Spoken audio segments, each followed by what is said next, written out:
అటువంటి యొక్క అద్భుతమైన కృష్ణ పరమాత్ముని యొక్క ఆ శ్రీహరి యొక్క దివ్యమైనటువంటి యొక్క వీర్యం మణికంఠుడిగా అవతరించాడయ్యా పరీక్షణ్ మహారాజా. నరేంద్ర మోహిని తనయా మమ్మేలరావా, మోహిని తనయా మమ్మేలరావా, మా మోహములోభమును మాయించలేవా మణికంఠదేవా, మోహిని తనయా మమ్మేలరావా.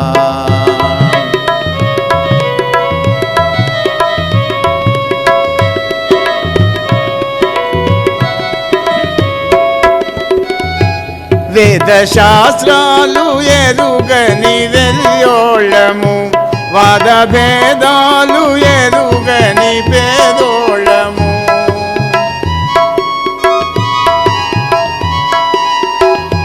వేదశాస్త్రాలు ఎరుగని వెల్యోళము, వాదభేదాలు ఎరుగని పేదోళము, స్వామి శరణంటిమి సత్యమును గంటిమి, సచిదానంద పరమేశ పాలించుమా, మోహిని తనయా మమ్మేలరావా, మా మోహములోభమును మాయించలేవా మణికంఠదేవా.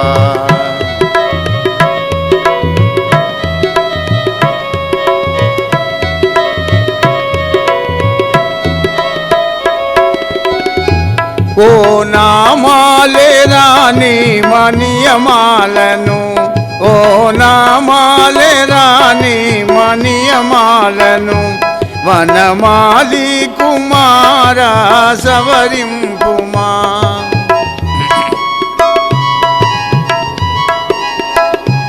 ఓ నామాలే రాని మనియమాలను, వనమాలి కుమారా సవరింపుమా, శబరిగిరివాసుడా షణ్ముఖు సోదరా, శరణు శరణను చువేడేము నీ చరణము, మోహిని తనయా మమ్మేలరావా, మా మోహములోభమును మాయించలేవా మణికంఠదేవా.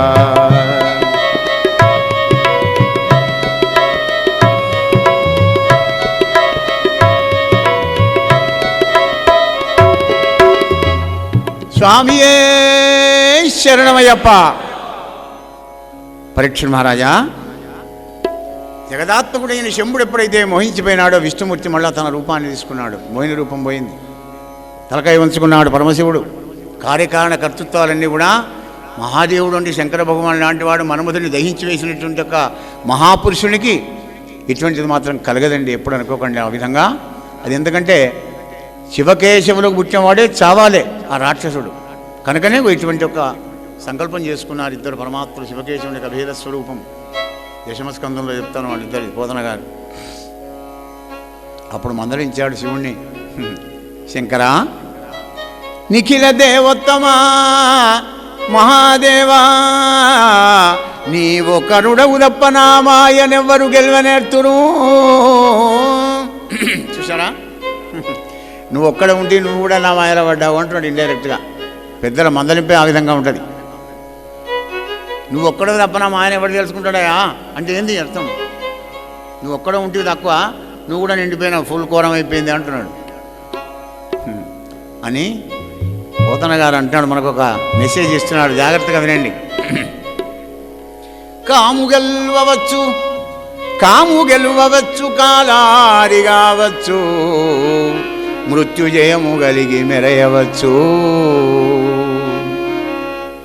మహారాజా పరీక్షణ్ నరేంద్ర, కాము గెలువవచ్చు, కాలారి కావచ్చు, మృత్యుజయము కలిగి మెరయవచ్చు, కానీ ఆడువారి చూపుటంపర గెలువంగా వశము కాదు త్రిపుర వైరికైనా.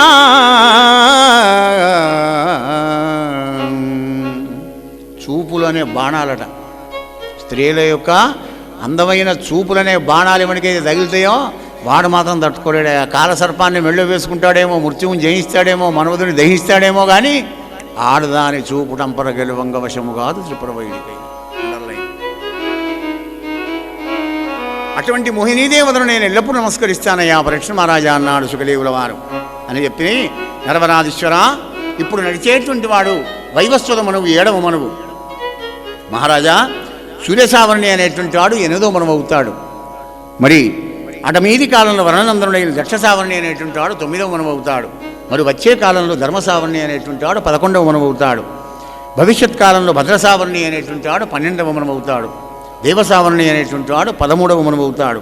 ఇంద్రసావరణి అనేటువంటి వాడు 14వ మనువు అవుతాడు. అయ్యా రాజా, 8వ మన్వంతరంలో సూర్యసావరణి మన్వంతరంలో కూడా దానవుడైన బలిచక్రవర్తి దగ్గరికి వెళ్ళి త్రిభువన సామ్రాజ్యాన్ని 3 అడుగుల భూమిని పంతో అని దానం అడిగి మొత్తం దేవేంద్రుడికి ఇస్తాడయ్యా రాజా అనగానే అప్పుడు పరీక్షిత్ అన్నాడు, మునీంద్ర గురుదేవా, ఒక్క నిమిషం.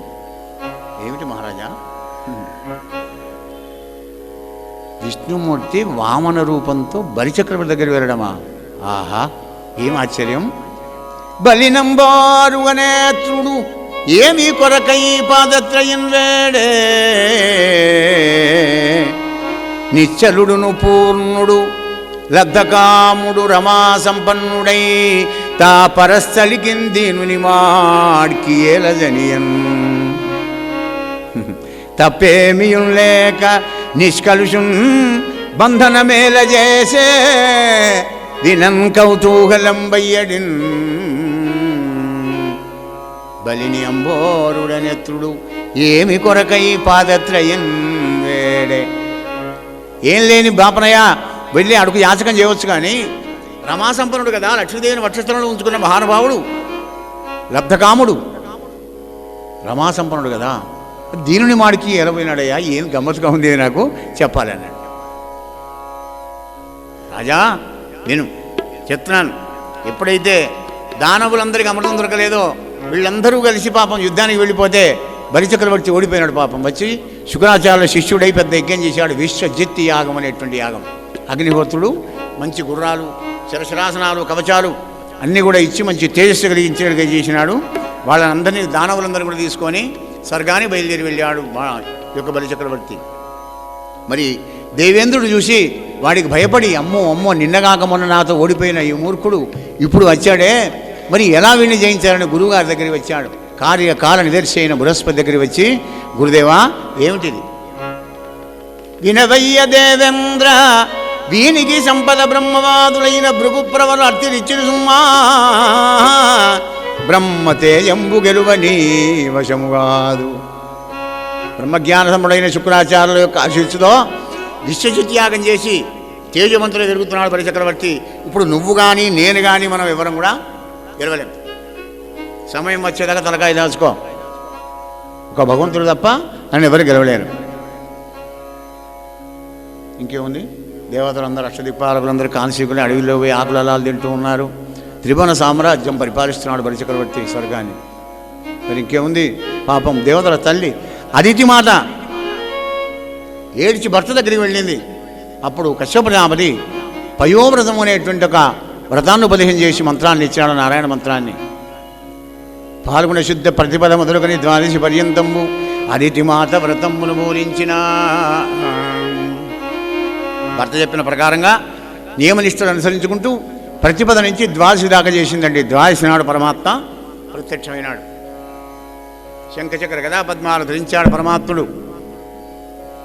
కన్నుల్లో ఆనంద బాష్పాలు గారుతున్నాయి అదితి మాతకు. ముందర నిలబడ్డాడు స్వామి. చూపులు శ్రీపతి మీద రూపం మీద ఉంచి ఆ అందాన్నంత తాగి తాగి దేంతో తాగుతాడు జీవుడు? కళ్ళతోనే తాగింది. అందాన్ని కళ్ళతోనే తాగుతాం కదా. శ్రీహరి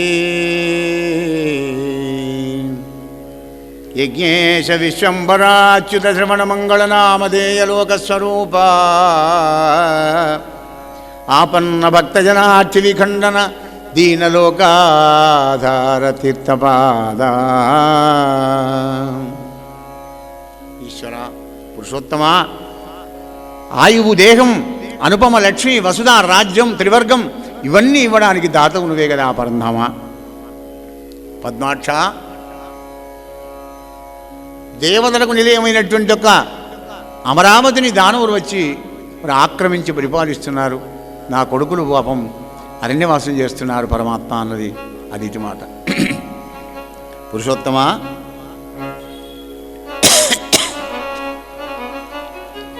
ఎండ కన్నెరుగని ఇంద్రుని లాలు పరుపంచలన్నేడు జాలివడియే. అత్త అంటే అలా ఉండాలండి. అత్తా కోడలు ఏ విధంగా ఉండాలో కూడా చెప్తుంది భాగవతం. చెప్పంది లేదు, భాగవతంలో లేనిది లేదు, ప్రతి రహస్యం ఉంటుంది.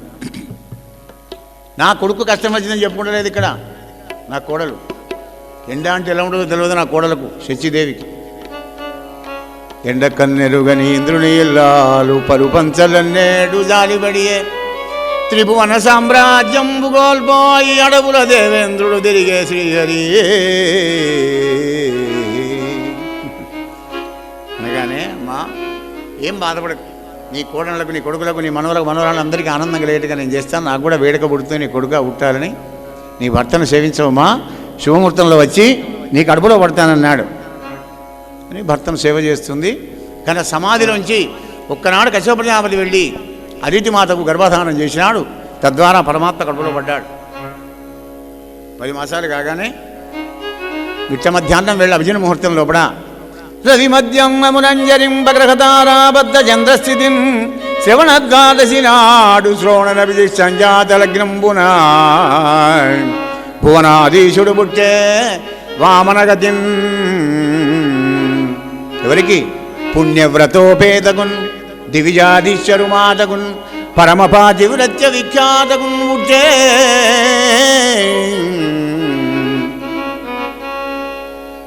భాద్రపద శుద్ధ ద్వాదశి నాడు శ్రవణ నక్షత్రంలో కూడా జన్మించాడు పరమాత్మ. అయ్యా, ఆ పిల్లవాడిని చూసి ఆనందపడిపోయింది అదితి మాత. ఈ పిల్లవాడిని నా గర్భంలో నేను ఎలా మూసే ఇన్నాళ్ళు అని ఆశ్చర్యపడిందట. వెంటనే సామాన్య పిల్లవాడై ముందర అంబాడుతుంటే కొడుకుని ఎత్తుకొని ఆనందపడింది అదితి మాత. ఏడాది 21 నాడు నామకరణం చేశారు వామనమూర్తి అని. 5 ఏళ్ళు వచ్చాయి. సప్తఋషులందరూ కూడా వచ్చి ఉపనయనం చేశారు. అందరూ వాళ్ళకు దోచినటువంటి ఒక భిక్షలు పెట్టుకున్నారు. అప్పుడు భిక్షాపత్రికనిచ్చెను యక్షేషుడు వామనునకు అక్షయమనుచు. అక్షయపాత్ర, అది భిక్షాపాత్రగా అవుతుంది. కుబేరుడు ఇచ్చాడండి భిక్షాపాత్రిక వామనమూర్తికి. భిక్షాపాత్రికనిచ్చెను యక్షేషుడు వామనునకు అక్షయమనుచున్ సాక్షాత్కరించి పెట్టెను భిక్షునకు భవాని పూర్ణ భిక్ష నరేంద్ర. భిక్షాపాత్రిక కుబేరుడు ఇచ్చాడు. అమ్మవారు పార్వతీదేవి అక్షయం అనుకుంటూ భిక్ష పెట్టిందట. అందుకే మనం భిక్ష ఎత్తుకుంటే ఇస్తుంటాడు మనకు అక్షయ పాత్రలోంచి. అది ఒడవదు ఎప్పుడు కూడా. ఇంకే అప్పటి నుండి బ్రాహ్మడికి అగ్నిహోత్రం ఉంటుందండి వెంబడి. అరణి అంటారు దాన్ని. కిందో కట్టె మీదో కట్టె మధ్యలో అగ్ని. కుతకుత్తుడైనాడు వామనమూర్తి. పూర్వకాలంలో బ్రాహ్మణులంతా సంచారం చేసేవాళ్ళు. రాజానుగ్రహం ఉండేది కనుక వాళ్ళందరినీ అడిగాడు, అయ్యా మీరు ఎప్పుడు తిరుగుతుంటారు కదా, అడిగింది లేదనకుండా చేతికి ఎమ్మలేకుండా ఇచ్చేటువంటి గొప్ప దాత ఎవరైనా ఉంటే చెప్పండి అని అడిగాడు అమాయకుల్లాగా. వామన, ఎంతోమంది దాతలు ఉన్నారయ్యా, ఇస్తున్నారు, కానీ ఈ విని బలింబోల వదన్నుండు లేడు వామన, ఈ విని బలింబోల వదన్నుండు లేడు అలగుండయ్యొనరించినద్ధర శతంబా భార్గవానుజ్ఞతో. శుక్రాచార్యుల ఆజ్ఞతోని 100 అశ్వమేధ యాగాలు చేసి మహా తేజస్సంపుడై వెలిగిపోతున్నాడయ్యా. ఈవిని అంటే బ్రేకింగ్ న్యూస్, స్పాట్ న్యూస్ అన్నమాట. చేతికి ఎముక లేకుండా ఏదడితే దానం చేస్తున్నాడు అనగానే సరే అనుకున్నాడు. తారాబలం చూసుకున్నాడు వామనమూర్తి. తల్లిదండ్రులకు నమస్కారం చేశాడు. బయలుదేరి వెళ్ళాడు. నర్మదా నదికి ఉత్తర తీరంలో ఉన్నటువంటి బలిచక్రవర్తి యజ్ఞ సభామంటపానికి వచ్చాడు. నర్మదాలో స్నానం చేసి మాధ్యాహ్నిక సంధ్య వార్చి బయలుదేరి వస్తూ ఉన్నాడు. చూస్తే ఉసుక వేస్తే రాలదట, జనాలు అంతమంది కూర్చున్నారు. మెల్లగా వంగుకుంటూ వస్తున్నాడు బ్రహ్మచారి. ఈయనను చూసి రాజా అక్కడ ఉన్న జనాలంతా గుసగుసలు పెట్టుకుంటారట. శంభుండో హరియో పయోజ భవుడో చండంశుడో వహినియో దంబాకరత వచ్చగా కధరణింధత్రీసురుండు ఎవడీ శుంభద్యోతనుడు ఎవడీ మనోజ్ఞతనుడంచు సంభాషించిరి బ్రహ్మచారిని గణిత సభ్యులు రహస్యంబుగా శంభుండో హరిహో పయోజభౌడో వహినియో గుసగుసలు పెట్టుకుంటారట. చూడే ఎవరే ఏం బ్రహ్మ తేజస్సది. అలా బయలుదేరి అందరిని దాటుకుంటూ వెళుతున్నాడు. ఘన చెప్పేవాళ్ళ దగ్గర ఘన చెప్తున్నాడు, జట చెప్పేవారికి జట చెప్తున్నాడు, సామవేదం చెప్పేవాళ్ళకి సామవేదం, ఎదుర్వేదం వాళ్ళకి ఎదుర్వేదం, ఋగ్వేదం వాళ్ళకి ఋగ్వేదం, అన్ని వేదాలు నావే అన్నట్టుగా వంగుకుంటూ వస్తున్నాడు. ఎలా వస్తున్నాడు మరి? వెరచుచు వంగుచు వ్రాలుచు వెరచుచు వంగుచు వ్రాలుచు గుబురులకు జనుచు హరిహరి అనుచు మరుగుచు నురుగుచు దిరదిర గురుమట్ట పొట్టి వడుగు కొంత నడించే. వెరచుచు వంగుచు వ్రాలుచు నరిమురి గుబురులకు జనుచు హరిహరి అనుచు మరుగుచు ఉలుకుచు దిరదిర గురు మట్టి పొట్టి వడుగు ఆహా కొంత నటించే. మీకు అర్థమేటగా చెప్పాలంటే, మారుమూల పల్లెటూరులో ఉన్న బ్రాహ్మడు బాబు నిన్నడు హైదరాబాద్ చూడనాడు సుల్తానాబాద్లో పోతే పరిస్థితి ఎలా ఉంటుందో గట్ట ఉన్నదండి. డబుళ్లకు బస్సులు, హార్నులు, మంది వచ్చుడు పోకడం, ఆ జనాలకు అమ్ము అమ్ము అంటున్నాడు, అడుగుతున్నాడు, నటిస్తున్నాడు. అంతా నటన సూత్రధారి కదా. ఇంకేముంది, వెడివెడి నడకలు నడుచుకుంటూ అందరూ లైన్ ఇచ్చినారు. పాపం బయలుదేరి వెళ్ళాడు. బలిచక్రవర్తి దగ్గరికి వచ్చాడు. ఇతడే దానవ చక్రవర్తి, సురలోకాన్ని గెలిచి ఇంద్ర పదవిని చేపట్టిన వీరాది వీరుడు, అనేక యజ్ఞాది కథలు చేసిన పుణ్యాత్ముడు, అనేక దానాలు చేసినటువంటి ఒక మహాదాత. సత్యంలో కానీ, కరుణలో కానీ, ధర్మంలో కానీ ఇతనికి ఇతడే సాటి, ఇతడే దానవ చక్రవర్తి అనగానే పొంగిపోయినాడండి బలి చక్రవర్తి. చక్రవర్తి ఏం కర్మ, సంటి పిల్లవాడైనా చక్రవర్తి అయినా పరమాత్మ అయినా స్తోత్రం కావాలి. స్తోత్రప్రియ స్తుతిమతి, అమ్మకైనా అయ్యకైనా చక్రవర్తికైనా స్తోత్రం కావాలి. ఆహా, ఇంతమంది బ్రాహ్మణులు వచ్చారు కానీ ఇలా నన్ను ఎవడు స్తోత్రం చేయలేదని మహదానందపడ్డాడు చక్రవర్తి. అని అక్కడ కుశలు పవిత్రుడు అక్షంతరుంటే విదేశీ మీద వేశాడు. స్వస్తి స్వస్తి జగత్రయీ భువన శాసనకర్తకు స్వస్తి, హసమత్ర విధ్వస్త నిలింపభర్తకు స్వస్తి, ఉదార బల వ్యవహర్తకు స్వస్తి, మునీంద్ర సుత మంగళాధర విధాన విహర్తకు నిర్జరీ గళన్యస్త సువర్ణ సూత్ర పరిహర్తకు దానవలోక భర్తకు స్వస్తి. పరమార్థం ఉందండి. ఏమిటయ్యా అంటే, ఎదుటివాడు నమస్కారం చేయకముందు బ్రాహ్మణుడు ఆశీర్వాదం చేయకూడదు. చేస్తే వాడికి ఏం లేకుండా నాశనం అయిపోతాడు. మరి ఏం లేకుండా చేయడానికైనా వచ్చాడు కదా. అందుకే అప్పుడే అత్యంత పోలీసు మీద వారి స్వస్తి అని ఆశీర్వచనం చేశాడు. కానీ భగవంతునిలో స్వస్తి వచ్చింది కనుక మంగళప్రదం శుభమే అయితే చివరికి బలిచక్రవర్తికి. అలా ముందర నిలబడి ఉన్నటువంటి వామనమూర్తిని చూసి, ఆహా 4 వేదాలు మానవ రూపంలో వచ్చేవాని మహదానందపడ్డాడు. పడి రా పడగా రమ్మన్నాడు. కాళ్ళు గడిగాడు. పరీక్ష మహారాజా, మరి బ్రహ్మ గడిగిన పాదాన్ని బ్రహ్మదేవుడు ఎలా చల్లుకున్నాడో, ఆ తర్వాత శివుడు ఎలా జటాజుటంలో గంగను దాల్చుకున్నాడో, అదేవిధంగా వడుగు యొక్క కాళ్ళు గడిగి బలిచక్రవర్తి మీద చల్లుకున్నాడయ్యా గంగాజలాన్ని. చల్లుకొని, వడుగా ఎవరి వాడవు ఎవ్వడవు సంవాసస్థలం వెయ్యది, ఇయడకున్నివరుదెంచుటన్ సఫలమయ్యన్ వంశమున్ జన్మమున్ కడుధన్యత్వుడనైతి నీ మఖము, నీ మఖము యోగ్యం వయ్యే నా కోరికల్ గడతేరెన్, సుహుతంబులయ్యే శిఖులున్ కళ్యాణమి కాలమున్ వడుగా ఎవరి వాడవెవ్వడవు. తండ్రి పేరేమిటి, ఎక్కడ ఉంటావు నాయన, నీ పేరేమిటి, నువ్వు రావడంతోనే నా యజ్ఞం, నా రాజ్యం, నా జన్మం ధన్యమైపోయింది నాయన, చెప్పు. చెప్పి ఏం కావాలో కోరుకో.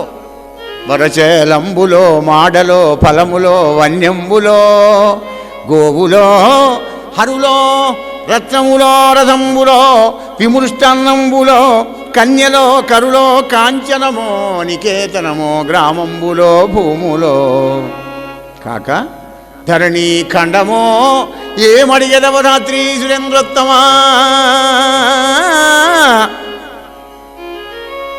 ఏం చెప్పినవే కావాలని ఏం లేదు.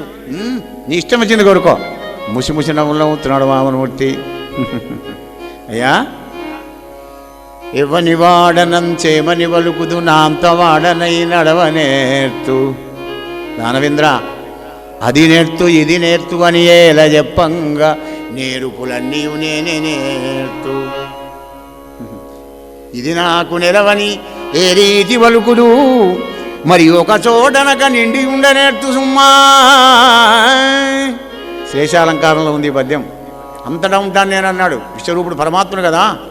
మరి బ్రాహ్మణుల నాడు సంచారం చేసుకునే వాళ్ళు ఎప్పటికి ఒక్కరు ఉంటుంది. అయ్యా మాకు రోజు ఊరికి తిరుగుతుంటా అన్నట్టు ఒక భావం. అంతటా ఉన్న విశ్వరూపుని పరమాత్ముని ఒకటి అబద్ధం ఆడు కనుక. రాజా, ఒరులు గారు నాకు ఒరులకు నేనవుదు ఒంటివాడ చుట్టమొకడు లేడు సిరియు తొల్లిగలదు చెప్పెదనాటంకి సుజనులందు తరచు చొచ్చిందు. మస్తుండే నాకు ఏదో పరిస్థితి మంచిలేదు కనుక వచ్చేప్పుడు. నేను ఎక్కడ ఉంటాను తెలుసునా? తరచు సుజనులందు వచ్చింది. సౌజన్యంతో సాధువై ఎవడైతే భక్తుడే ఉంటాడో అగో వాణి లోపడే పరమాత్మ ఉన్నాడు ఆల్రెడీ. ఇంకా వానికి నీడలా విన్నట్టు ఉంటాడనమాట. దైవ కృప వాణి మీద ఉంటుంది. ఆ విధంగా చెప్పినాడు వామనమూర్తి అని చెప్పి, మీ తాత ముత్తాతలు కూడా ఆహా ఎంత గొప్ప వాళ్ళు అందరూ. మీ ముత్తాత ఉన్నాడు చూసినామా, అమ్మ హిరణ్యకశిపుడు భగవంతునే గడగలాడిచ్చారా బాబు. ఇంకో మీ తాత ఉన్నాడు ప్రహ్లాదుడు, వాడు పరమ భాగవతోత్తముడు. నువ్వు మాత్రం సామాన్యుడువా? వీడిని అయ్యను, వీడి తాతను వీడి ముత్తాతను పొగిడేవరకు ఇంకా సందు లేకుండా ఉబ్బిపోయినాడు బలి చక్రవర్తి. ఇంకేముంది? రాజా, ఒంటివాడ నాకు 1-2 అడుగుల మేరయుమ్ము సొమ్ము మేరయుల్లా కోరికెదీర బ్రహ్మకు కడి ముట్టెదా దాన కుతుక సాంద్ర దానవేంద్ర. ఒంటరిగాని బ్రహ్మచారిని అయ్యా, 3 ఫీట్ల జాగేచ్చాక అమ్మ నేను ఆనందం కూర్చొని అనుష్ఠానం చేసుకుంటానయ్యా అన్నాడు వామనమూర్తి. అంటే అప్పుడు అన్నాడు, పసిబాలుడు నీకు అడవి కూడా రాదయ్యా, నవఖండాల్లో ఖండం అడుగుతావు అనుకున్నా, అందమైన స్త్రీలను అడుగుతాం అనుకున్నా, గుర్రాలో ఏనుగులో రథాల్లో విమృష్టాన్నంలో ఏవేమి అడుగుతా అంటే పసిబాలు ఉండవు నేరవీవడుగా నీ పాలి భాగ్యంబుగాగా అసురేంద్రుండు పదత్రయంబి అల్పంబురి అనేర్చునా. చంటి పిల్లవాడివి నీకు అడగడం కూడా చేత కాదు బాబు, నేను ఇస్తాను, నేను ఘనంగా సత్కారం చేస్తానన్నాడు. అంటే ఇప్పుడు వామనమూర్తి అన్నాడయ్యా, సంతోషంగా లేని వాడిని నువ్వేం సంతోషపడతావయ్యా? వ్యాప్తిం బొందక భగవక ప్రాప్తం బగులేశమైన 10,000 తృప్తింజందని మనుజుడు సప్తద్వీపములనైన చక్కంబడునే. ఎంత ఇచ్చినా కానీ ఆశాపాశముత అక్కడ నిడుపులేనంతంబు రాజేంద్ర. అసంతుష్ట ద్విజో నష్ట. సంతోషం లేని బ్రాహ్మడికి ఎప్పుడు నష్టమవుతుంటుంది. సంతోషుడి జగముల పూజ్యుండు కనుక నువ్వు ఏదిచ్చినా నాకు ఆనందం లేదనుకుని 3 అడుగులు అన్నాడు. ఇలా సంభాషణ జరుగుతుంటే శుక్రాచార్యుడు చూశాడు, అరే రాజా ఇలా రమ్మన్నాడు. ధనుజేంద్ర, ఏందేందో వాహన సారస్యం చేస్తున్నావు, ఎవరనుకుంటున్నావు? విష్ణుమూర్తిదా దేవేంద్రుని కొరకై వామన రూపంలో అడుగు రూపంలో వచ్చిన ఈ త్రిభువన సామ్రాజ్యాన్ని 3 అడుగులతో తీసుకొని పోతాడు. ఇస్తా అని చెప్పి కొంత నరకానికి పోతాను అనుకుంటున్నావా? సకల శాస్త్రాలు నాకు తెలుసురా బాబు, ఆపద్ధరం చెప్తున్నా వినమన్నాడు శుక్రాచార్యుల వారు. దానవా, వారి జక్షులందు వైవాహికములందు ప్రాణవిత్తమాన భంగమందు చకిత గోకులాగ్ర జన్మ రక్షణమందు బొంకవచ్చు అఘము పొందడదివా. నీకు పాపం రాకుండా నేను చూసుకుంటా, విడిచిపెట్టు, అవన్నీ నేను చూసుకుంటానన్నాడు గురువుగారు. అంటే అప్పుడు అన్నాడు కదా, హే గురుదేవా, కులాన్ని రాజ్యాన్ని నిలుపుకోవడానికని ఇంత ముందు నాకు అది కోరుకున్నా ఇది కోరుకున్నామని ఆ బ్రాహ్మణ్ణి అని ఇప్పుడు నీ మాట మీద ఇస్తాననుకో, కానీ మీరు చెప్పిందే కదా గురుదేవా, ఎట్టి దుష్కర్మునైననే భరింతుగాని సత్యహీనుని మోవజాలదనుచూ పలుకదే తొల్లి భూదేవి బ్రహ్మచోడాగా. ఎట్టి పాపాత్ముడైనా మోస్త భరిస్తా కానీ అబద్ధమాడేవాడిని మాత్రం నేను భరించనని తొల్లి బ్రహ్మతో అని భూదేవి చెప్పింది కదా గురుదేవా. మరి ఇప్పుడు చెప్పిన బొమ్మంటే నరకంలో పడిపోనా? నేను ఒక్కడే కొత్తగా రాజుని పరిపాలిస్తున్నానా? కారే రాజులు రాజ్యములు గలుగదే గర్వోన్నతింజందరే వారేరి సిరిమూట కట్టుకొని పోవందాలిరే భూమిపై పేరైనంగలదే శివి ప్రముఖులం ప్రీతిన్ యశక్కాములయ్యే కోర్కులు వారలను మరచిరే ఈ కాలం భార్గవా కారే రాజులు. ఈ రాజులందరూ కారిపోయేవాళ్లే, ఎవడు ఉండడు. రాజ్యాలు కలగలేదు, కర్రంతో ఉన్నారే. కానీ ఎవడైనా ఒక్కడు పడకపోయినాడా? ఒక సౌకర్యం బంగారం అని ఎవడు పడకపోయినారా? వీడి లోభత్వంతో గిట్ట చిన్న ఉంగరమో ఏదన్నా ఉంటే పావుతులమో అర్ధతులమో గ్రామో గిట్ట ఉంటే పిడికిలు ముగించుకొని గిట్ట చేస్తే వాడిని పిడికిలని ఆపరేషన్ చేసేనా దాన్ని తీసుకుంటారు కానీ బట్టి వెళ్ళి పెడతారు. పోంగ ఎమ్మడకపోతావు ఏం లేదు. గురుదేవా విష్ణుమూర్త్యా, ఆహా ఎటువంటి హస్తం అది! త్రిభువన సామ్రాజ్యంలో 14 భువనాలకు అభయం ఇచ్చేది, అష్టదిక్పాలకు అభయం ఇచ్చేది. ఆదిన్ శ్రీ సతి కొప్పుపై తనుపై గురుదేవా ఆదిన్ శ్రీ సతి కొప్పుపై తనుపై అంశోత్తరీయంబుపై పాదాబ్జంబులపై కపోలదడిపై పాలిళ్లపై నూత్రమర్యాదంజందు కరంబు క్రిందగుట మీదైనా కరంబుంట మెల్గాలే. ఈ రాజ్యము గిజ్యము సతతమే కాయంబున పాయమే గురుదేవాదిన్ శ్రీ సతి కొప్పుపై తనువుపై అంశోత్తరీయంబుపై కపోల తడిపై పాదాబ్జంబులపై పాలిళ్లపై నూత్ర మర్యాదంజందు కరంబు. ఆహా గమనించండి ఇక్కడ పోతన గారి యొక్క ఉద్దేశం. లక్ష్మీదేవికి ఎప్పుడన్నా తలకాయన వస్తే కూడా అమృతాన్ని రాస్తాడు స్వామి, తప్పదు కదా. తలకాయ మీద అంటే ఎందుకు? ఆయనకు పిలిచినప్పుడు ఎప్పుడు ఆమె ఒక్కరితో బాండ రాహించిందా నీకు? అవసరం పడ్డప్పుడు పురుషోత్తముడు కూడా చేయాలి సేవ. ఎప్పటికీ ఆమెను సేవ చేస్తుంది కదా. మరి ఓసారి ఎప్పటికైనా పాపం ఆమె తలకాయని వస్తే తలకాయ ఒత్తాలి. పాదాబ్జంబులపై కాళ్ళు ఒత్తవు, కాళ్ళు ఒత్తాలి. కాళ్ళు ఒత్తవు అయితే తన్నితేనే కిరీటం కింద పడ్డది. అయితే వాళ్ళు నన్ను అన్నేవు కానీ ఇక నేను అలకమానవే అరాళకుంతరా అన్నాడు కృష్ణస్వామి. నన్ను దంతి కానీ ఇక నన్ను అలకమానవేనిదే అన్నాడు పరమాత్మ. ఆయనకు మానవమానాలు ఉండవు. జై శ్రీకృష్ణ, జై జై శ్రీకృష్ణ. అయ్యా ఈ విధంగా తన యొక్క ఉద్దేశాన్ని సత్య పదవీ ప్రమాణ తత్పరుడైనాడు బలిచక్రవర్తి పరీక్ష మహారాజా. అప్పుడు అన్నాడు కదా బలిచక్రవర్తి సంగతి తెలుసుకునేది అమ్మవారు ఎవరు? వింధ్యావళి. నా భర్త ఇక దానం చేస్తాడు, సహధర్మచారిణిది కదా. నా డ్యూటీ నేను చేయాలనుకున్నది. బంగారు పళ్ళెం, బంగారు కలశంలో నీళ్లు, చందనం, కర్పూరం, కస్తూరి, పసుపు, కుంకుమ, పూలదండలు, పువ్వులు అన్నీ తీసుకొని వచ్చి భర్త దగ్గరికి వచ్చి నిలబడింది. భర్త ఉద్దేశాన్ని తెలుసుకొని చేసే భార్య ఉత్తమురాలు. భర్త చెప్పితే చేసింది మధ్యమురాలు, భర్త చెప్పినా చేయంది అధమురాలు. రావయ్యా ఇలా రా, నీ కాళ్ళు గడిగితాను. మళ్ళీ ఒకసారి సంకల్పం చెప్పి దానం అన్నావు కదా, 3 అడుగులు ఇస్తాను రమ్మన్నాడు. బలిచక్రవర్తి మళ్ళీ ఒకసారి కాళ్ళు గడిగాడు. మహారాజా విప్రాయ ప్రకటవతాయ భవతే విష్ణుస్వరూపాయ వేద ప్రామాణ్య విదే త్రిపాదరణీం దాస్యామి యంసం క్రియాక్షిప్రుండైదనుయేశ్వరుండు వడుగుంచేజాసి పూజించే బ్రహ్మప్రీతం అని ధారవోశ భువనం వాత్సల్యం వందగన్ విప్రాయ ప్రకటవతాయ భవతే విష్ణుస్వరూపాయ. నువ్వు ఏ బ్రాహ్మణికి దానం చేసినా కానీ విష్ణుస్వరూపుడైనటువంటి యొక్క ఈ బ్రాహ్మణోత్తమునికి విష్ణుమూర్తిగా నేను ఇస్తాననే భావంతో ఇవ్వాలి. ఇచ్చేది నేను ఇవ్వండి స్వామి, చంద్రుడికో 100 పోగొన్నట్టుగా నువ్వు అనంతం ఇస్తే నేను రవంతం ఇస్తున్నాను అనే భావనతోని దానం చేయాలండి. లేకపోతే సంసార సాగరంలోనే కొట్టక చేస్తావు. అశ్రద్ధదానా పురుషా ధర్మశాస్య పరంధవ అప్రాప్య మాము నివర్తంతే మృత్యు సంసారవర్తని.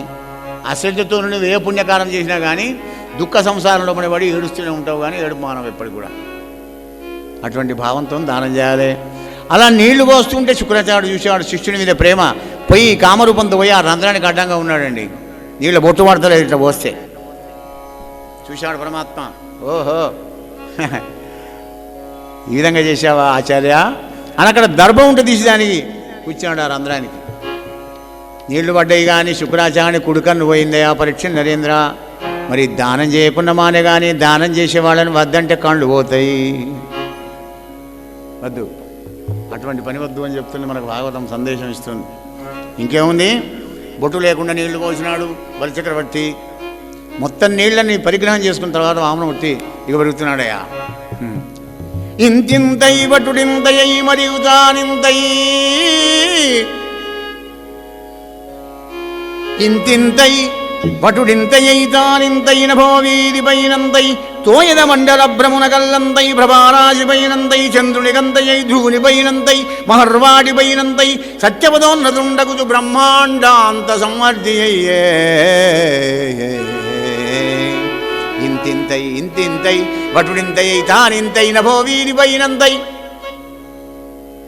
పరీక్ష మహారాజా, చిత్రంగా ఉన్నటువంటి సూర్యభగవానుడు మొత్తం స్వామి ఎక్కడికైతే వెళ్ళాడో, విశ్వరూపం ధరించినాడో, కాళ్ళ కింది పీట అయినాడయ్యా సూర్యుడు. ఎంత పెరిగాడో వామనమూర్తి తెలుసుకోమన్నాడు. మొదలు గొడుగులాగా ఉండే సూర్యుడు పాదపీఠానికి వచ్చాడు.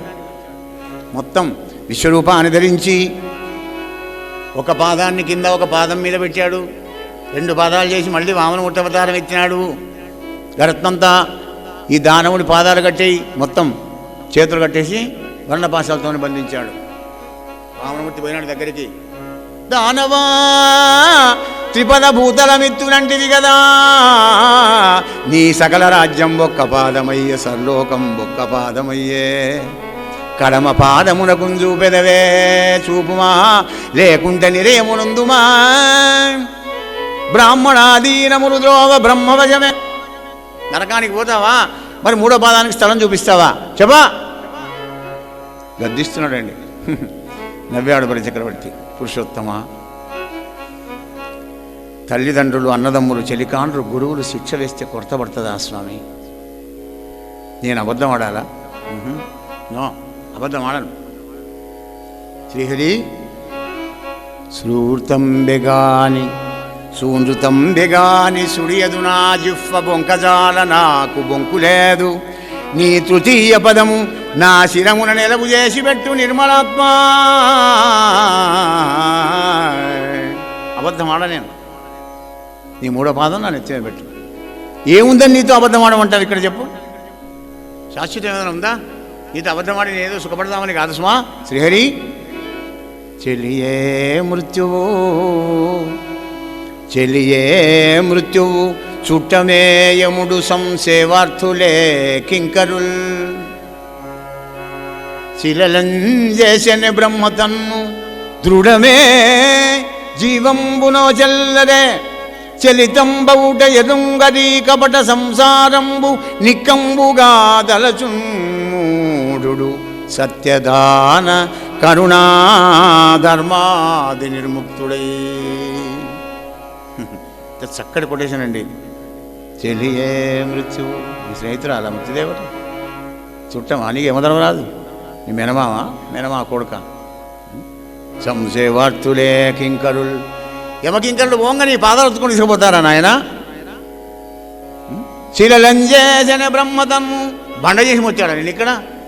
చెలితంబవుటయరుంగరీ కపట సంసారంబు నిక్కంబుగ దలచున్మూఢుడు. దేనికి దూరమై? సత్య దాన కరుణాధర్మాది నిర్ముక్తుడై. కానీ నేను ఈ 4కి దూరం గాను. శ్రీహరి, నేను అబద్ధం ఆడనేడా? మరి పోనీ ఈ సంసారంలో ఏమైనా ఆనందం ఉన్నదో నీతో అబద్ధం ఆడమంటావా? చుట్టాలు దొంగలు, సుతులు రుణస్థులు, కాంతలు సంసార కారణములు. అగో చుట్టాలు దొంగలు అంటారు, జాగ్రత్త అండి. ఎప్పుడన్నా చుట్టం మన ఇంటికి వస్తే మన ఇంట్లో లేకుండా పక్క ఇంటి నుంచి బూస్ట్ తీసుకొచ్చి పాలలో చిక్కడి పాలలో కలిపి వాడికి ఇవ్వకపోతే బయటికి పోయినాక నేను జెండా ఎక్కిస్తాడు ఆనకకు. ఏమున్నది వారి ఇంటికి పోతే నేను చానీళ్ళు కూడా పోయలేదు. ఏందో అమృతమైనట్టే అది వీనికి. అందుకే చుట్టాలతో జాగ్రత్తగా ఉండాలి. దొంగలతో ఎంత జాగ్రత్తగా ఉంటావో చుట్టాలతో అంత జాగ్రత్తగా ఉండాలి. సుతులు రుణస్థులు. మనం బాగుంటే వాడికి పంపుడు ఆన్లైన్లో. మరి వాడే మనకు బాగుంటే 20 ఏళ్ళకి అమెరికాకు పోయి $100 మనకు పంపిస్తుంటే మన సంతకాలు పెట్టి మనం తీసుకున్నాడు. వాడు మనకు బాగుంటే మనం తీసుకుంటాం, మనం బాగుంటే వాడికి. కాంతలు సంసార కారణములు. ఇగో ఈ 3 జ్ఞాపకం పెట్టుకుంటే భాగవతం నిన్న ఫలమే మీకు చాలు. వీటిని మనకు జ్ఞాపకం వచ్చినప్పుడల్లా, సమస్య వచ్చినప్పుడల్లా ఈ 3 వస్తే అయిపోయి. చుట్టాలు ఏదన్నా అన్నారు అనుకో, పోనీ అయ్యగారు చెప్పాడు కదా భాగవతం, చుట్టాలు దొంగలు పోని గెట్టెడ్. జీవితంలో అన్వయం భాగవతాన్ని చేసుకున్నప్పుడు మనకు ఆనందం అండి. వేదాంతం వేరు, మన జీవనం వేరు అనుకోకూడదు ఎప్పుడు కూడా. జీవితంలోనే వేదాంతం ఉండాలి. ఉన్నప్పుడే మనం అద్వైతం. వేదాంతంలో పడతాం మనం.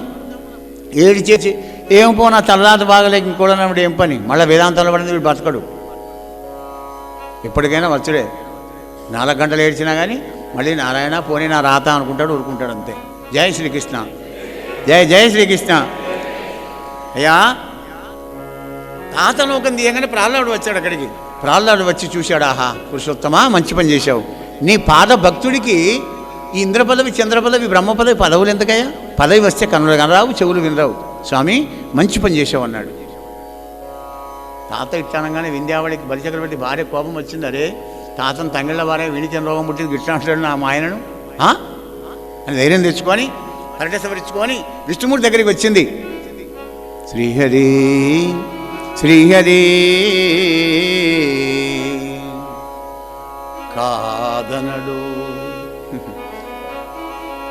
పొమ్మనడు, లేదనడు, ఇయరాదనడు, జగత్రయైక రాజ్యమునిచ్చన్ నాదైతుని ఘటనేటికి సీతయిత చిత్తచోర సితమందారా. కాదనడు, పొమ్మనడు, లేదనడు, ఇయరాదనడు. నా భర్త కాని మాట ఏమైనా చేశాడా?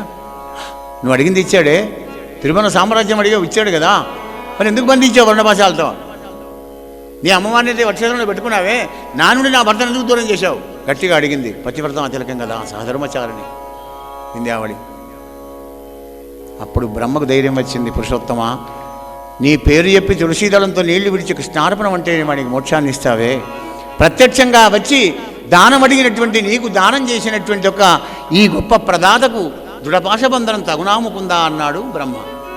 అబ్బో వీడిదికు పైరవి బాగానే అవుతుంది అనుకున్నాడు పరమాత్ముడు.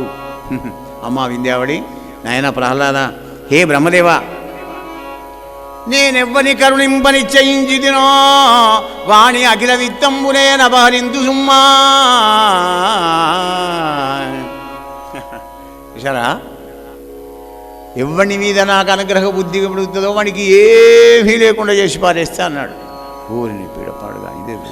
అయితే మేము విష్ణు సాధన చదివేద్దాం మరి అని భయపడకండి. అది చివరి పరమాత్మని సంపూర్ణమైన కృప ఎవరి మీద పడితే వానికి ఏం లేకుండా చేస్తే ఏం చేస్తాడు? వాడు భగవద్భక్తులతో సాంగత్యం చేసుకుంటూ భగవద్భక్తుడిగా మారి అప్పుడు పరమాత్మని పాదాలు ఆశ్రయించి ఆనందమైన జీవితాన్ని గడుపుతాడు అని వాడికి ఏం లేకుండా చేస్తాడు. తర్వాత తమేవాహం తమేవాహం, నేనే వాడిని వాడినే నేను, జ్ఞాని తాత్పర్యం మే మతం. అందుకే కష్టం అని చెప్పి నియమనిష్టలు ఎక్కువ ఉంటాయని చెప్పి సత్వగుణంతో పరిపాలించేవాడు కనుక కానీ విష్ణుమూర్తి దగ్గరికి ఎవరు వెళ్ళరు అన్నమాట. వీళ్ళని దేవతలను భజించి కోరికలను తీర్చుకుంటూ హాయిగా ఉంటారు జనాలంతా. పరీక్ష మహారాజా అప్పుడు అన్నాడు ప్రహ్లాదంతో, నాయన ప్రహ్లాద, సుతరాన్ని తీసుకొని వెళ్ళి నీ మనవణ్ణి సావర్ణి మను వేళలో వీడిని దేవేంద్రుని చేస్తాను. అప్పటిదాకా వీడిని పాతాళలోకంలో సుతరంలో ఉంచుకొని ఉండరు ఆయన. వీడి దగ్గర దానం తీసుకున్న కర్మానికి మళ్ళీ వీడు దేవేంద్రుడు అయ్యేదాకా వీని ఇంటి ముందర నేను కావాలి ఉంటాను అన్నాడు వామనమూర్తి. వాచ్మెన్గా ఉంటాడు పరమాత్మ. భగవంతుణ్ణి ద్వారపారంగుడిగా చేసుకున్న ఘనత గొప్ప దాత బలిచక్రవర్తి, బలిదాన్. అప్పుడు బలిచక్రవర్తికి ఆనంద బాష్పారి గారే, హే పరంధామా పురుషోత్తమా, ఎన్నడు లోకపాలకులని కృప చూడని నీవు నేడు నన్ను నతుంజేసి నా బ్రతుకు నోదయువాన తీర్చి కాచితివి. ఈ మన్నన ఈ దయారసము మాటల పెద్దరికం భుజాలదే. ఓ పన్నగ తల్పా, ఈ మన్నన ఈ మాటల పెద్దరికం భుజాలదే. నిన్నెరిగి పట్టిన పదగల్గ నేర్చునే, నిన్నెరిగి పట్టిన ఆపదగల్గ నేర్చునే. ఎన్నడు లోకపాలకుల నీ కృప చూడని నీవు నేడు నన్ను ఉన్నతుంచేసి. అష్టదిక్ పాలకులను కూడా ఇంత ప్రేమతో చూడండి. నువ్వు వచ్చి నన్ను ఇంత చేసినప్పటికీ కూడా నన్ను ఉన్నతుని చేసావు, గొప్పవాణిగా చేసావు పరంధామా. నిన్ను ఎరిగి పట్టిన ఆపద కలుగ నేర్చునే. అండర్లైన్ చేసుకోండి వాక్యాన్ని. వలపుతో చెరలాడకు, ఆడితే వెనుకాడకు, కూడి విడిపోకుంటుంది భక్తి మార్గం. భక్తి మార్గంలో పడ్డామంటే అయస్కాంతం దగ్గరికి ఇనుము వస్తే ఇనుము యొక్క స్వాతంత్రం ఏముండదుగా, అయస్కాంతమే లాగుతుండదు దాన్ని. కూడి విడిపోకు. సముద్రం గంగ దాటుతున్నామండి, సగం దాకా వచ్చాం. భయపడి వెనకకి పోతే కూడా గంతే లెంత్ ఉంటుంది, దాని విశాలం. ముందరికి పోయినా గంతే ఉంటుంది. భయపడి నువ్వు వెనకకు పోయినా గంతే, ముందరికి పోయినా గంతే. కనుక ముందరికే వెళ్ళు కానీ వెనకంజ వేయకురా నాయన అని చెప్తుంది భాగవతం. మరి సంసార సముద్రం దాటాలంటే ఈత కావాలి. ఈత రాకపోతే దానికి ఎన్ని విద్యలు ఉన్నప్పటికీ కూడా ఈత అనే విద్య నీకు రాకపోతే మాత్రం నీ జీవితంలో అడిగే. ఒక ప్రజ్ఞాశాలి అయినటువంటి మహానుభావుడు, పండితుడు, గొప్ప పండితుడు, సకల శాస్త్ర పారంగతుడే. గంగావర ఎవడో పెళ్లికి పిలిస్తే మన దగ్గర 10,000 మాట్లాడుకున్నాడు, అడ్వాన్స్ వాడు ఇచ్చిపోయినాడు. శ్రావణ మాసం గంగ ఒడి పట్టుకొని వాడుతుంది. ఏమైనా నాయన పడబడి రారంటే, అయ్యా ఇంకో 4 వస్తే అస్తమాంచనం అని వాడు అంటాడు. అది ఇప్పుడు ఎవరు వస్తారా, వర్షం పడేట్టుకున్నాను అప్పయ్యపురా, నేను లగ్నానికి పెళ్ళికి ముహూర్తానికి పోవాలి అంటాడు. అయ్యా మరి 4 పైసలు నువ్వు ఇస్తే నేను తీసుకుపోతా. పీడపాడు కానీ మరి వీడికో 40-50 మొత్తం పోయినాక లగ్నం ఎత్తిపోలేదు. 10,000 పడవలో కూర్చున్న టాలెంట్ కదా అయ్యగారు పాపం. అయ్యగారు కూర్చోమన్నాడు, పోతున్న పడవ గడిచింది. కొద్దిగా మూగంగానే ఒరే బెస్ట్ కూడా అయ్యా బాంచను, మరి నువ్వేమైనా జ్యోతిష్ శాస్త్రం కట్టి చదివినావురా? అయ్యో బాంచను, నాకు జ్యోతిష్ శాస్త్రం ఏమి వస్తుంది అయ్యా, పడవ నడుపుకుంటే ఏదో 4 రాళ్ళు సంపాదించుకుంటాను, నాకేం వస్తుంది పడవ. వ్యర్థుడా, నీ జీవితంలో 100 సంవత్సరాల్లో 25 సంవత్సరాలు వ్యర్థమైపోయినాయి. పోరా పోని బాంచను ఏం చేస్తాను నేను, ఏ నా రాతే కాసండి అన్నాడు బెస్తాడు. మరి కొంత దూరం పోయింది పడవ. అరే బెస్తోడా అయ్యా బాంచను, ఏమన్నా మీమాంస విద్య చదువుకున్నావురా? అయ్యా చేపల మాంసం తప్ప నాకు మీమాంసం మా మాంసం ఎత్తిరదు అయ్యా అని దండం పెడతా. అరే నీ జన్మం పాడుగాను, 50 సంవత్సరాలు నీ వ్యర్థమైపోయినాయిరా. పోనీ బాంచను, మా బతికే కసడుది కదా. కొంత దూరం పోయినాక ఇంకో పవల మందం అయితే గంగ దాడుతుంది. అరే బెస్తోడా అయ్యా బాంచను, మరి ఏమైనా తర్కం వచ్చినా? అయ్యా నాకు తుర్కం రాదు నీ బాంచను నాకేమో. 75 సంవత్సరాలు వ్యర్థమైపోయినాయిరా అనగానే పెద్ద కయ్య వచ్చిందండి. సుడి తిరుగుతున్నది అక్కడ. అప్పుడు బెస్తోడు అన్నాడు, అయ్యా నాకు ఇంకా 20 సంవత్సరాలు ఉన్నది కానీ మరి నీకు ఈత విద్య వచ్చునా? నాకు ఏ విద్యలు రావు బాంచను కానీ మరి నీకు ఈత విద్య వచ్చునా? అయ్యి కొడుకు నాకు గది రాదురా. ఇవన్నీ వస్తాయి కానీ గది రాకపోతే నీ 100 సంవత్సరాలు బుడిగ్గే. నువ్వు గంగ దాటడానికి ఈత రావాలి కానీ జ్యోతిష్ శాస్త్రాలు తర్క మీమాంసలు ఎందుకు ఏడ్చవారేనా అవన్నీ? అలాగే సంసార సముద్రాన్ని దాటడానికి వచ్చిన మనం భగవంతుడిచ్చిన స్క్రిప్టును తీసుకొని ఆయనతో ప్రమాణం చేసి తల్లి గర్భంలో ఆయనను ఆరాధన చేసి బయటికి వచ్చిన తర్వాత ఆ స్క్రిప్టును మర్చిపోయి నటించిన కొడుక అంటే జీవిస్తున్నాం కనుకనే ఈ బాధలన్నీ. నటిస్తే ఏది ఉండదండి. ఈ డైలాగులు నేను రాసిచ్చినవి ఉచ్చరించి మళ్ళీ నా దగ్గరికి రా, నీకు మంచి పాత్ర ఇస్తారని ఆయన అంటాడు. అలాగే స్వామి అని ఆయన పాదాలు ఆశ్రయించి బయటికి వస్తాం. బయటికి వచ్చిరాగానే బొడ్డు కోసి కళ్ళనీళ్ళు తెల్లంగానే మొదలవుతుంది ఏడుపు, చచ్చేదాకా పోదా ఏడుపు. మరి ఎప్పుడు పోతుంది, ఎలా పోతుంది అనే ప్రశ్న రావచ్చు. సద్గురువు సత్సంగం దొరికిందంటే సగం పోతుంది. సాధన చేసుకుంటూ కొన్నాళ్ళు పోతుంటే మిగిలిన తేపుకొయితే మైలో పోతానమాట. బట్ట మురికి సచ్చగా సబ్బు పెట్టండి పోదు. ఒకసారి సబ్బు పెడితే ఒకసారి ఎక్సెల్ వెళ్ళిపోతే ఏరియల్ వేయి, నీకు ఏది మురికి బాగపోతుంది అనివే. కానీ తెల్లటి వస్త్రంతోనే రంగాడుతుంది. అలా మన హృదయాన్ని తెల్లగా చేసుకోవాలి బలిచక్రవర్తిలాగా. జై శ్రీకృష్ణ, జయ శ్రీకృష్ణ. ఈ విధంగా త్రిభువన సామ్రాజ్యాన్ని దేవేంద్రుడికి ఇచ్చి మరి పాలడుగడు, మేలడుగడు, అగ్రపాలు, జ్యేష్ఠపాలు, కనిష్టపాలు ఏది అడగడండి. అవి అటువంటి తమ్ముడు ఉండాలయ్యా పరీక్షణ్ మహారాజా అని చెప్పి అప్పుడు అంటున్నాడు పరీక్షిత్తోని. అప్పుడు అన్నాడు కదా పరీక్షిత్ మహారాజు, అయ్యా మత్స్యావతారం ఎత్తి వేదాలు బ్రహ్మకిచ్చాడని చెప్పావు కదా మహానుభావ. అవునయ్యా నేను పోయిన మన్వంతరం లోపల కల్పాంత వేళ్ళ ద్రవిడ దేశాన్ని పరిపాలిస్తున్నాడు సత్యవ్రత మహారాజు. ఆ మహానుభావుడు ఒక పుణ్యనదీ తీరం లోపల సూర్యునికి అరిగప్రదానం ఇస్తే ఒక చేప పిల్ల చేతిలోకి వచ్చింది, నీళ్ళలోకి విడిచాడు. విడవగానే మానవ భాషం లోపల ఆ చేప పిల్ల అన్నది, అయ్యా మహారాజా పాటు వచ్చిన జ్ఞాతి ఘాతులు పాపజాతి శంబులే. పాటు వచ్చిన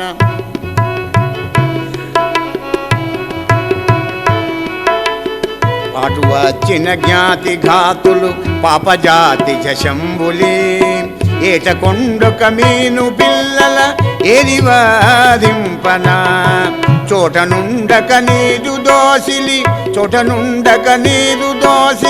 సొచ్చి వచ్చిన నన్నున చేట ద్రోవగ పాడియే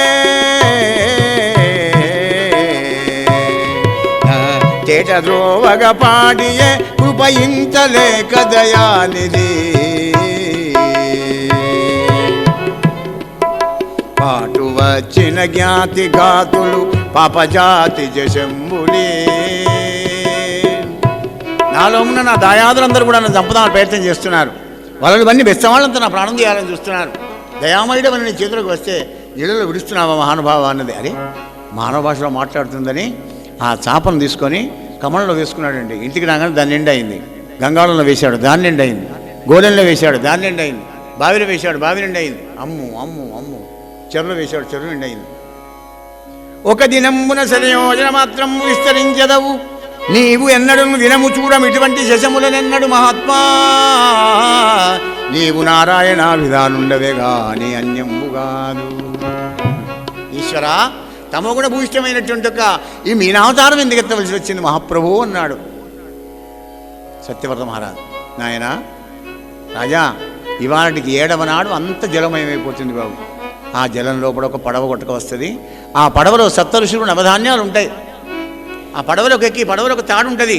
ఆ తాడు తీసి నా కొమ్ము కట్టునాయనా అని అదృశ్యమైనాడు పరమాత్మ. ఇంకేంది కుండపోత ఎనుగుతున్నంత వర్షం పోసినట్టు పోసి అంత జలమయమైపోయిందండి. ఆ జలం లోపల అర్ధరాత్రి వేళ నావ కొట్టుకొని వస్తుంటే చూశాడు పాపం ద్రవిడ దేశం మహారాజు సత్యవ్రత మహారాజు. ఎలా ఉన్నాడు ఆ పరమాత్మ?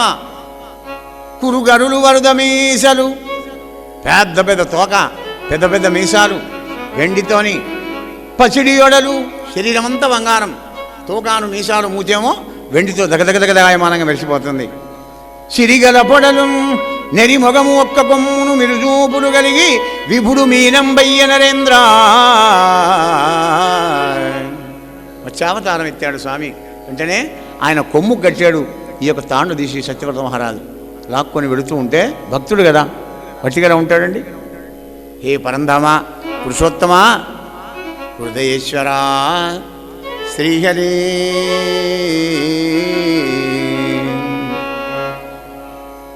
హే పరంధామ నారాయణ కంటికి రెప్పలా కాపాడే నిన్ను విడిచి లోకానికి బద్ధమైపోతారు కదా ఈ జనాలంతా అంటున్నాడు సత్యవ్రత మహారాజు. చెలివై చుట్టమవై మనస్థితుడవై చిన్మూర్తివై వలనై కోరికెళ్ళ పంటవై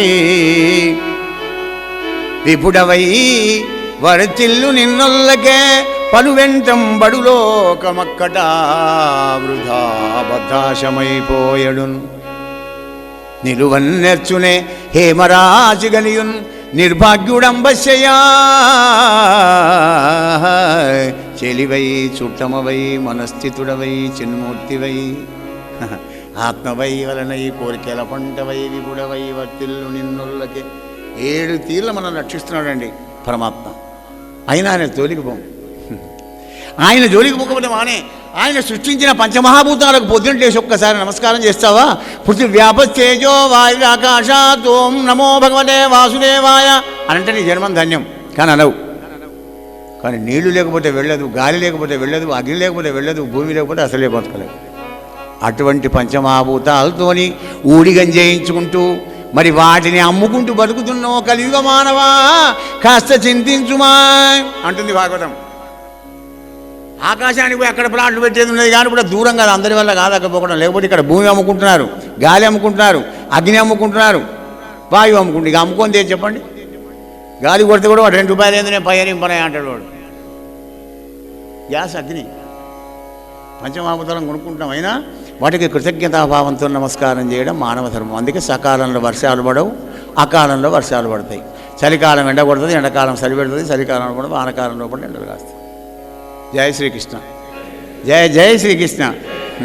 అయ్యా అప్పుడు మత్స్యపురాణం అనేటువంటి ఒక పురాణ సంహితను కూడా ఉపదేశం చేసినాడు సత్యవ్రత మహారాజుకు.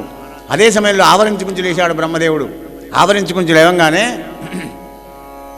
ఆయన వేదాలన్నీ కూడా రాక్షసులు ఎత్తుకొని వెళ్ళాడు. హయగ్రీవుడు అనే రాక్షసుడు ఎత్తుకొని వెళితే పనిలో పని వీణి కూడా తీసుకొని పోతానని చెప్పి వాడిని సంహారం చేసి ఆ వేదాలను తీసుకొని వచ్చి బ్రహ్మదేవునికి ఇచ్చాడయ్యా పరీక్ష మహారాజా. నరేంద్ర, సర్వమాధుర్యసారాణి సర్వమాధుర్యసారాణి సర్వాద్భుతమయాని చ ధ్యాయన్ హరే చరిత్రాణి లలితాని విముచ్యతే.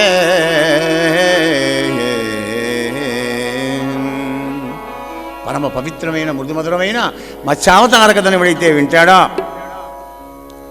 వాణి యొక్క పాపాలన్నీ కూడా పటాపంచలేకపోతావయ్యా పరీక్ష మహారాజా అని సుఖదేవుడు అడిగిన పరీక్షిత మహారాజు అడిగినటువంటి యొక్క మత్స్యావతారం కూడా వివరించాడయ్యా శౌనకాది మాస్టారా అనే అద్భుతమైన భాగవత ఇతివృత్తంలో ఉన్నటువంటి యొక్క భాగవతాన్ని శౌనకాది మహర్లకు నైమిషారణంలో కూడా సూతుడు చెప్పిన ఈ కథ, మరి భాగీరథీ నదీ తీరంలో కూడా సుఖదేవుడు పరీక్షితుకు చెప్పినటువంటి ఒక ఈ కథ, ఏకశిలానగరంలో పోతన్న రామభద్రుని వివరించిన ఈ రామకథ గురుదేవుల కృపతో రామచంద్రుని అనుగ్రహంతో అమ్మ అనురాగంతో మీకు వివరించాను. హరి ఓం తత్సత్. సర్వే జనా సుఖినో భవంతు.